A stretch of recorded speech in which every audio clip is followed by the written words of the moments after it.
c'est dans sa chambre que le père Tardif s'est reposé.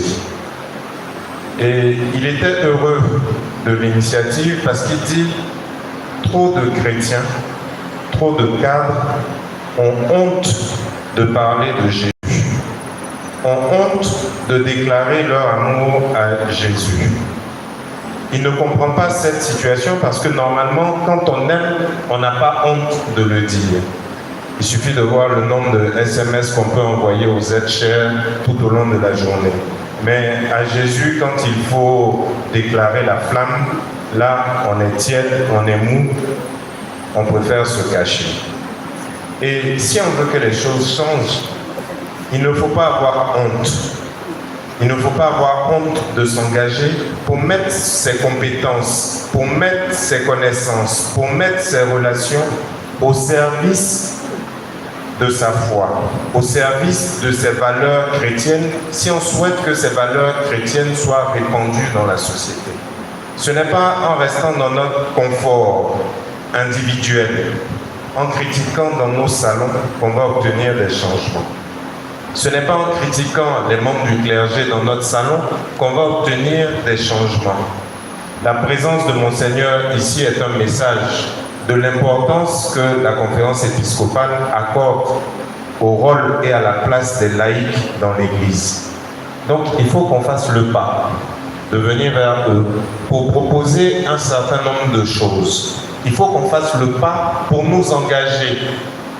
Et il ne faut pas qu'on continue de rester dans nos salons pour critiquer et espérer que d'autres vont s'engager et que nous, on va bénéficier des changements. Je voudrais nous inviter tous à être comme Zachée, ce chef des collecteurs d'impôts qui entend que Jésus arrive à Jéricho.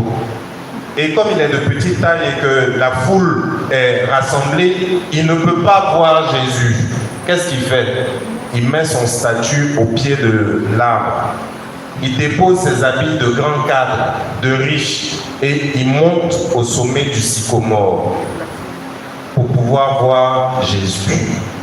Et là, Jésus le regarde. Il regarde Jésus et se passe une rencontre qui fait que Jésus lui dit « Zachée, descends ici. J'ai besoin de loger chez toi ce soir. » Zachée, qui sait c'est quoi sa vie, quand il s'approche de son Seigneur, il prend un certain nombre d'engagements. Si j'ai fait du tort aux gens, je répare ça 4 fois. Et comme j'ai beaucoup de biens, je donne la moitié de mes biens. Et Jésus lui dit, aujourd'hui, le salut est rentré chez toi. Donc si on veut que le salut rentre chez nous, il ne faut pas se cacher.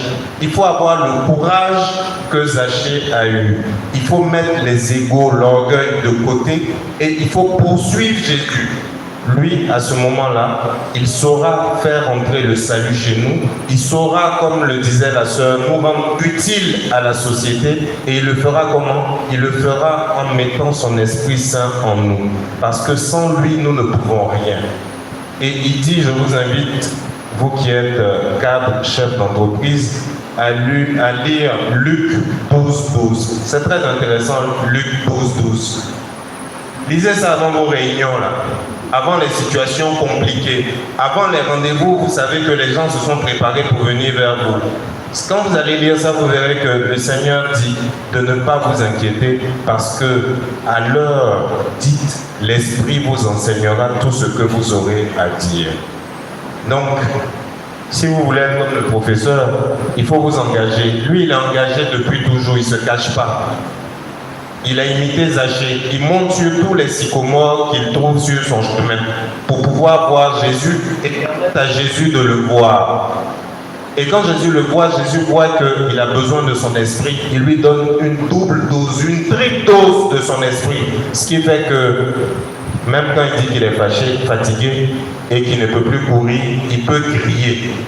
Donc nous qui avons encore la possibilité de courir et de crier, réclamons le Saint-Esprit, ne nous cachons pas, venons pour savoir comment est-ce qu'on pourra rencontrer Jésus pour qu'il mette son esprit en nous, pour qu'on soit utile à notre pays, à notre continent, à nos familles, et que si on ne peut pas parler, si on ne peut pas proclamer, que nos actes, notre comportement parlent et proclament à notre place. Merci.